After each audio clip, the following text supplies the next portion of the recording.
मुझे approx 75 chapters complete करने हैं और मैंने एक रियलिस्टिक प्लान बनाया है जिसे मैं 45 डेज़ में कंप्लीट करूँगी। और अगर तुम भी नीट एस्पिरेंट हो और बैकलॉग है, this might help you.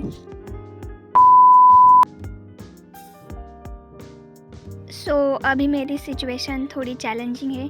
Total around 75 chapters cover करने हैं। बायो के 32, फिज़िक्स के अराउंड 15 और केमिस्ट्री ऑलमोस्ट 30। और कुछ चैप्टर्स पहले पढ़े हैं बट ऑनेस्टली काफ़ी चीज़ें रिवाइज करनी है और कुछ ऑलमोस्ट न्यू जैसा लग रहा है। एंड द बिगेस्ट स्ट्रगल कि टाइम लिमिटेड है, बैकलॉग भी है और कंसिस्टेंसी मेंटेन करना थोड़ा टफ लग रहा है। कभी मोटिवेशन हाई होती है, कभी बिल्कुल ज़ीरो। इसलिए मैंने डिसाइड किया कि रैंडम स्टडी करने की जगह एक सिंपल और रियलिस्टिक प्लान फॉलो करूँगी। तो अब मैं शेयर करूँगी एग्जैक्टली कैसे मैं 75 चैप्टर्स को नेक्स्ट 45 डेज़ में डिवाइड कर रही हूँ विदाउट ओवर कॉम्प्लिकेटिंग। सो मेरा प्लान सुपर कॉम्प्लिकेटेड तो बिल्कुल भी नहीं है। सबसे पहले मैंने पूरा सिलेबस सब्जेक्ट वाइज ब्रेक किया। टोटल अराउंड 75 चैप्टर्स को डेली स्मॉल टारगेट्स में डिवाइड किया। मतलब हर दिन 2 से 3 चैप्टर्स डिपेंडिंग ऑन डिफ़िकल्टी। देखो 45 डेज़ में अगर हमने 2 चैप्टर्स भी कवर करें तो 90 चैप्टर्स ऑलमोस्ट होते।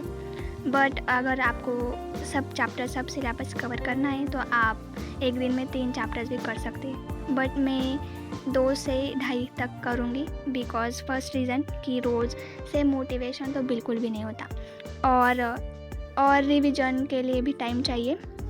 और मेरी एक प्रॉब्लम है कि मैं किसी एक चैप्टर पर स्टक हो जाती हूँ। लाइक अगर मैं सेल चैप्टर पढ़ रही हूँ तो मैं जब तक फर्स्ट पेज उसका कम्प्लीटली लर्न नहीं कर लेती तब तक मैं नेक्स्ट पेज पर नहीं बढ़ सकती। बायो के लिए मैं मेनली एनसीईआरटी फोकस करूँगी, line by line reading, PYQs, क्योंकि नीट में डायरेक्ट एनसीईआरटी से ही क्वेश्चंस आते हैं, we all know. And physical chemistry, inorganic chemistry, organic chemistry के लिए